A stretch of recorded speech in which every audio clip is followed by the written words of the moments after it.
All right. It is the top of the hour, so we will go ahead and get started. I am Jacie Darren. I'm on the Learning and Development team here at GitLab, and I'll be the facilitator for the session today. This is our second live learning session. The first one was earlier today, and it will be on communicating effectively and responsibly through text.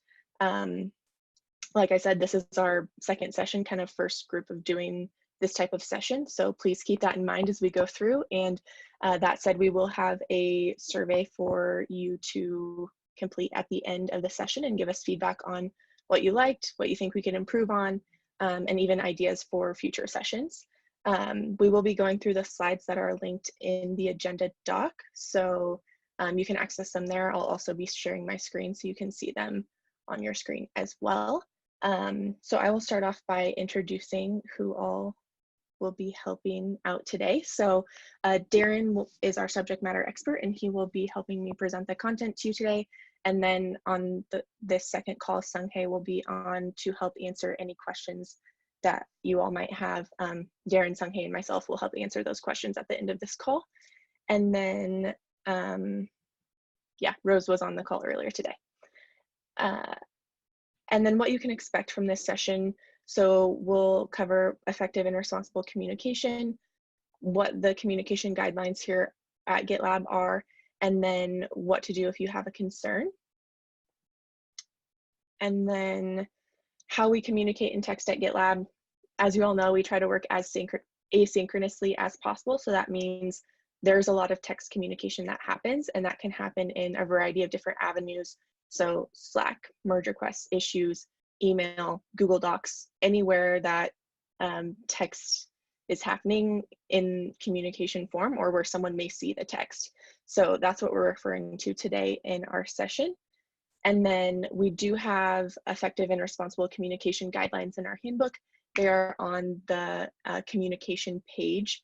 That link to that directly to that page is here at the bottom, but this is just a screenshot of what is on that page or what was on that page last night. So hopefully it didn't get updated between now and then. But you can take a look at that. I'm not going to read through all these for you, but if you have questions on them, please let us know. And with that, I'm going to go ahead and hand it over to Darren.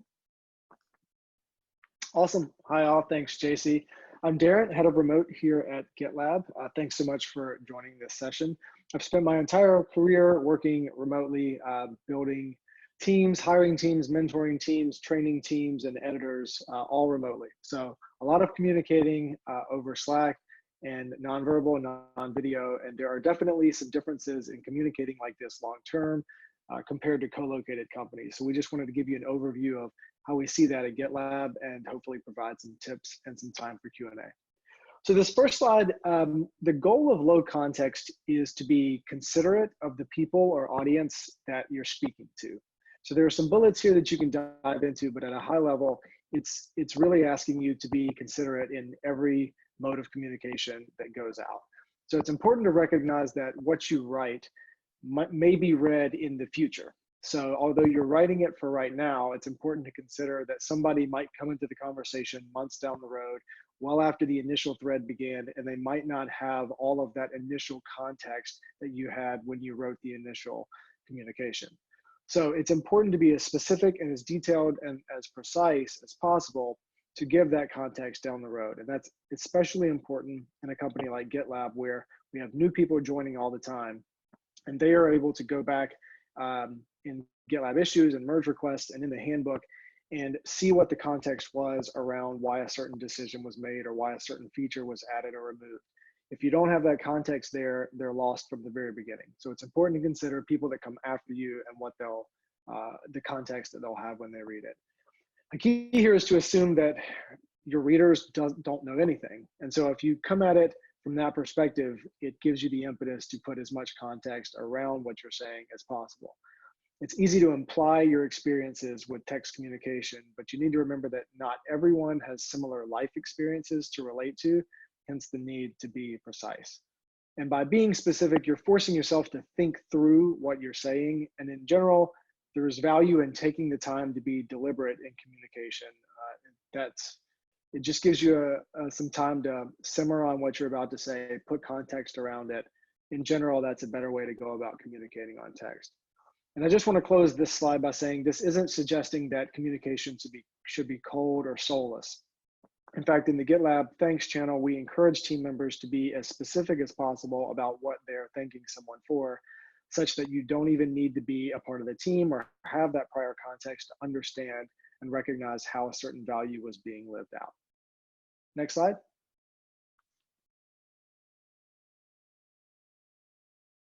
So we're looking here at why text communication is important for successful remote working. When you're an all remote company spread across 60 plus countries, a lot of what you say and do will be through text. We believe in asynchronous, and that's why we lean so heavily on text-based communication. This allows the greatest amount of people to be able to contribute regardless of what time zone they're in. And it also is a forcing function that's important to our success, which is documentation. So if you get in the habit of documenting questions and solutions, our culture and our knowledge base grows stronger day after day.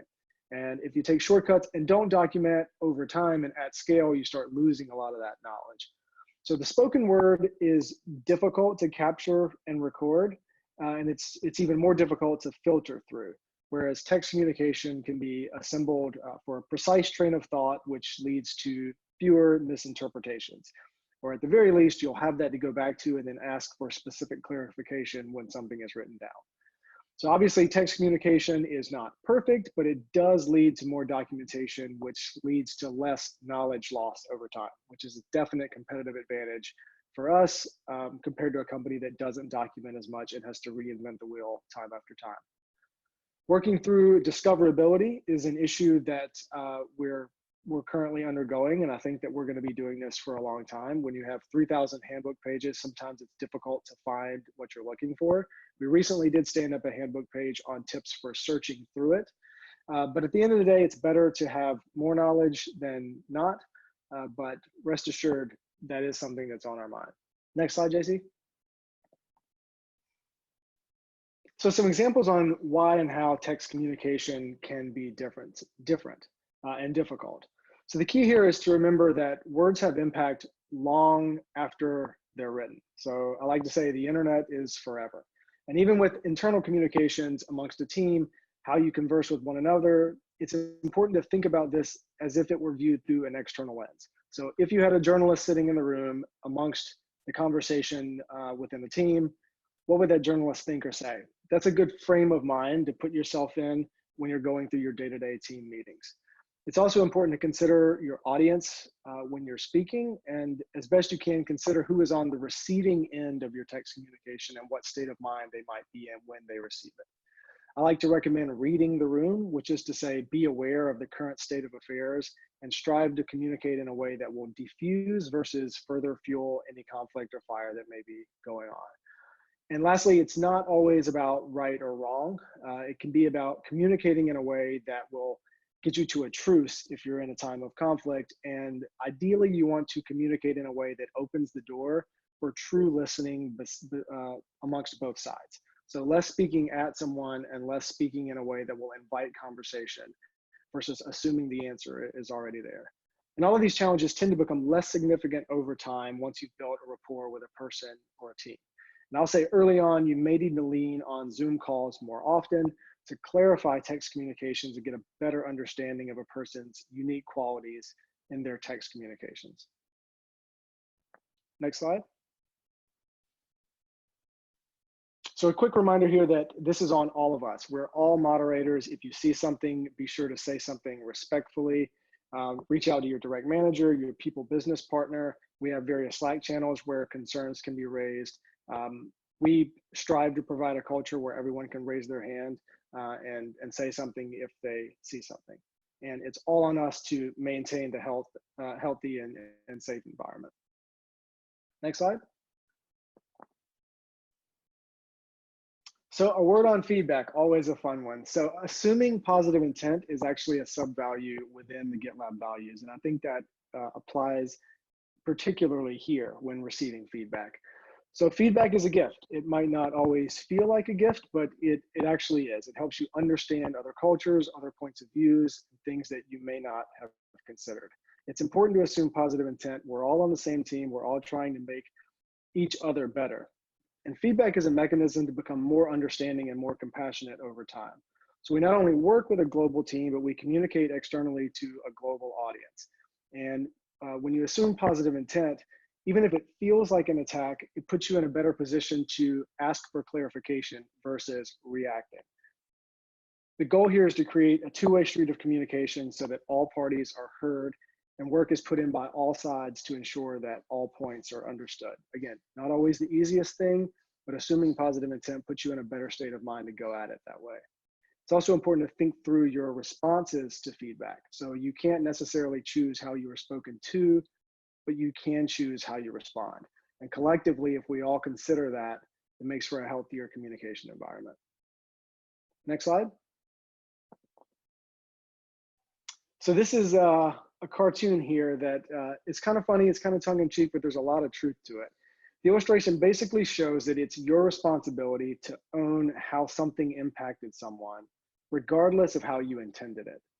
So this person is essentially saying, I didn't mean to hurt your feelings. I intended it to be different. It's on you to interpret it differently.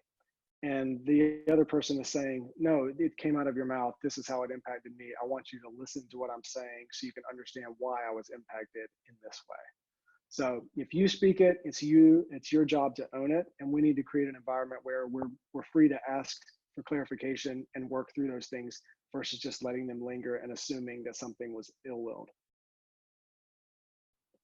And with that, I think it's back to Jacie. Yeah, thanks, Darren, for going through that content. So we will go to the agenda now for any questions that people have. So we'll start off with Rob. Yeah, thanks to all of you for creating this. I think this is actually a really, really important thing for GitLab as a company. I think that, you know, the fact that we rely so much on asynchronous communication, particularly for people who are in this particular time zone. I'm in Sydney, Australia. So from a geographical perspective, I tend to spend most of my time reading notes rather than actually physically communicating with people. I wanted to make it, mine's really just a suggestion rather than a question. Is this something that we can publish and put in our onboarding issue? I think this is something that really, you know, should be a week one activity for everybody who comes on board at GitLab to look at and review. Yeah, definitely. I think that's something that we can do. Since this is our first one, I am going to work on putting together like a past live learnings page with links to the recordings and slide decks and things like that. But I definitely think it's something we can add to the onboarding issue. Great suggestion. Thanks a lot. Yeah. Over to Thong. Trying to find the unmute button. Yeah, so my first question is in the context of that link over there, which is on slide, I'm trying to find the slide 9. So I'm just trying to figure out who a business partner is and what do they do, because I'm unfamiliar with that concept or role. I can help answer that question. Thank you. Is that okay? Yeah. Yep. Hi, Thong. This is Sung Hae. How are you? Well, I'm well, thanks, Sung Hae. Thanks. How are you? So the people business partners are aligned to each part of the business. So you're part of engineering, and Rose, who is based in the Netherlands, is your people business partner, and they are your single point of contact for all things in the people group, otherwise known as HR. Okay. Does that make sense? Yeah, that makes sense. That's good to know. Thanks. Yeah, and you have the next question as well, I believe. Yep. So okay. this is in the context of kind of you know, constructive criticism, or, you know, there's room for improvement. And let's say someone wants to give feedback. How would like, is there any good examples on how to start asynchronously via textual communication? Because we can't always jump in straight to kind of verbal communication. Yep, no, that's true. One of our sub values is actually negative is one-on-one. So if you're having to say something that you would perceive as negative or you think will be interpreted as negative, even if you can't hop on a call, synchronously to deliver it one-on-one, I would recommend starting one-on-one, whether it's Slack or email or something like that. I generally would recommend trying to frame it, go back to low context and provide as much context around that as you possibly can. There's no great silver bullet, like easy way to deliver that feedback. A lot of it comes to putting it in the context, talking about what was done well. Try not to focus on just the thing that was done poorly, because over time this can really wear somebody down. And I would say this isn't directly how to address a constructive criticism, but make sure as a manager that you're doing whatever you can along the way to provide positive feedback when people do things well. Because what can often happen is if you just do your job well, no one says anything. And then you only hear something when it's constructive or negative. But it's a pretty easy thing for a manager to just put a recurring reminder to look at things that are done well. Because if a person hears of 10 things they do well and then one thing that they didn't do well, they're a lot more likely to be receptive to that feedback because they have so many past positive things to build on. So a lot of that just comes down to being mindful of what's going well and making sure you take time to celebrate and praise whatever things, whenever things are going well. It just buys you a lot more grace when you need to offer constructive feedback. Awesome. Thanks, Darren. Perfect. Over to Yes. Patrick. Oh, go ahead. Just on that, one of the things that I've always found really valuable with feedback is that if you're receiving it, don't debate it. The very first thing that you do is you just acknowledge it and accept it. And sometimes actually, particularly with receiving feedback, one of the best things that you can do is say, I acknowledge and I accept it and I'm going to think about it, and then actually schedule a follow-up at a different time to have the conversation about the feedback, so that you don't turn the feedback into a debate or a conversation at the time when, sometimes the feedback itself can be somewhat confronting. That's a great point. Really appreciate that. We'll make sure we document that as well. Love that. Definitely. Yeah. Perfect. Awesome. Oh, Jamie, you added a comment in as well about like fierce conversations, and that is something that we're looking at, working with like the sales enablement team as well. It's something that some of them have used. So have you done it in the past? I have. It was so great. I've done a few different types of things like that. Direct, like conflict can sometimes be difficult for me, and I'm sure it is for other people.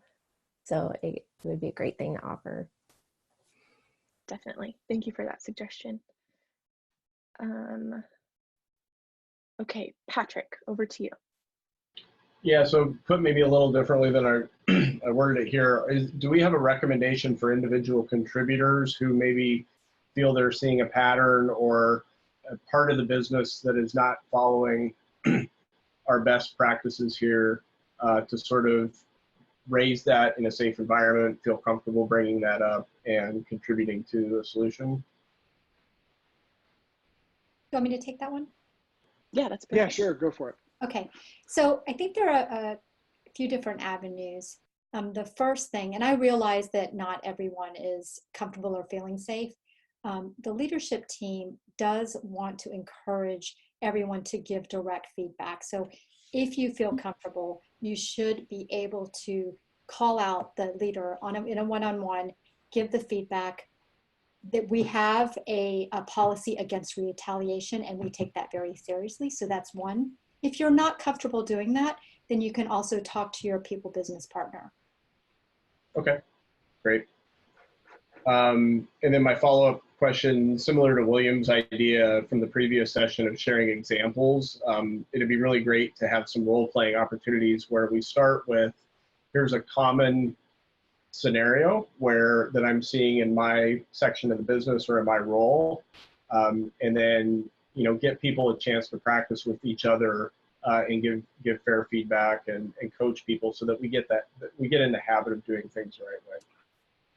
I don't want to hoard the dialogue, but that's something that Jacie and I are working on, is that we have sessions where it's like this, more informational to set kind of a foundation. And then we have what are called the action learning sessions where people can come and practice.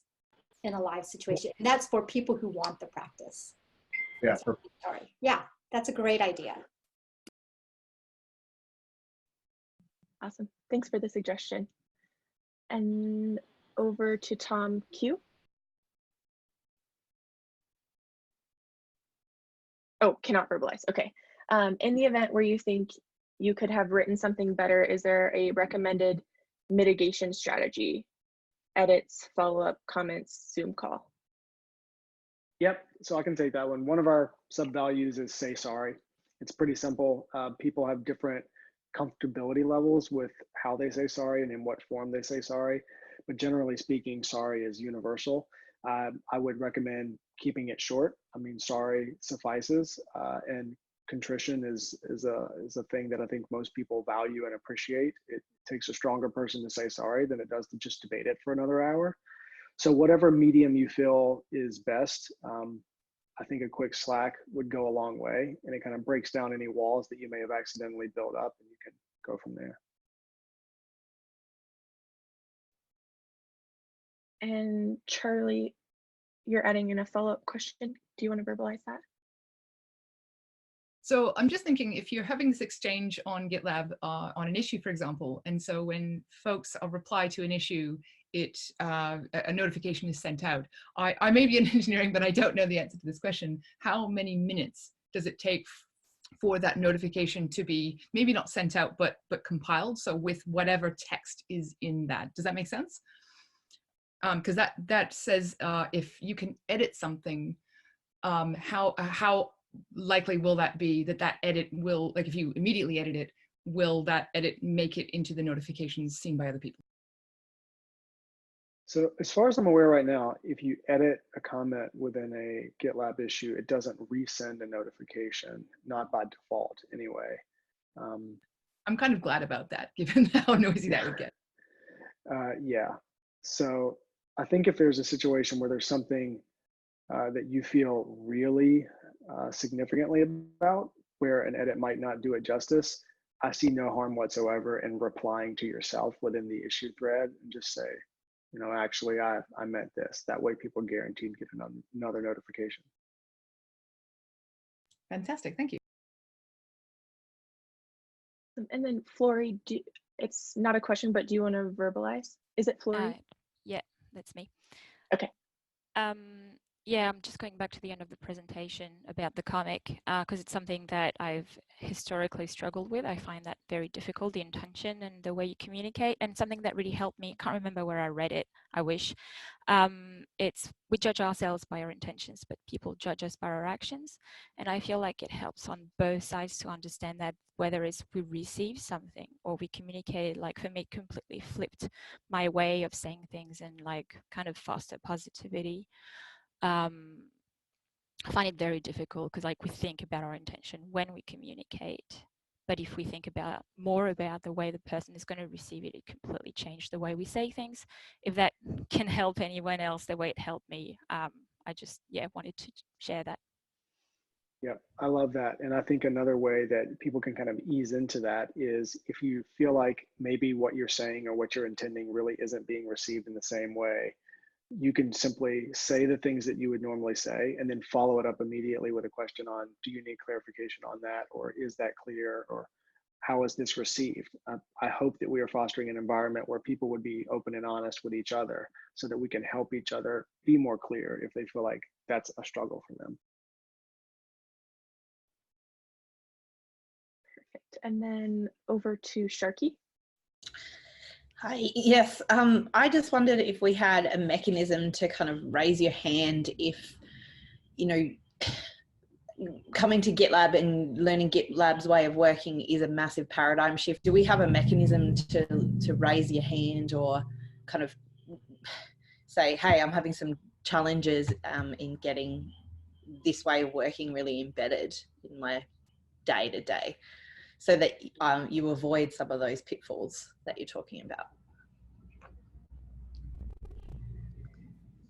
I'm not aware that we have anything today. Oh, go ahead. Yeah, I'm not no aware that we worries. have anything really in place today, but I think that's a really great point because I agree. Like I went from working 100% in office to 100% remotely, and it was definitely an adjustment. So I think that's something that we can work on as a company. Yeah, and I was just going to say, Sung Hae's mention of active learning follow-up sessions, I feel like this could be a great one to get people who have come from co-located spaces, or to your point, have just felt like they've been in careers where it's a toxic communication style, and even if you don't like it, it just has become your norm, and so it's very different and difficult to think about it differently. In the here and now, I would recommend everybody join the remote channel. We have a Slack channel, #remote. And people in there are generally long-term experienced remote workers. And I know definitely for myself and the people that I know in that channel, consider us all buddies. Think about it as an onboarding buddy. Consider us all remote buddies. And if you have any question like that, or something feels a little different, or you're not sure how to acclimate to doing this remotely, just reach out in that channel. There's no judgment there. We want to help people be as optimized as they can in the remote environment and don't feel stuck. I think a big risk is coming from a co-located space into this remote environment and then just trying to do everything the same. And a lot of people don't give themselves permission to drop all of the prior toxic baggage at the door, even as it relates to communication. So just giving yourself a clean slate and really starting fresh is liberating, but also daunting. So I understand that. So for now, start there, reach out in the remote channel, and then hopefully we can design some more active learning lessons as a follow-up.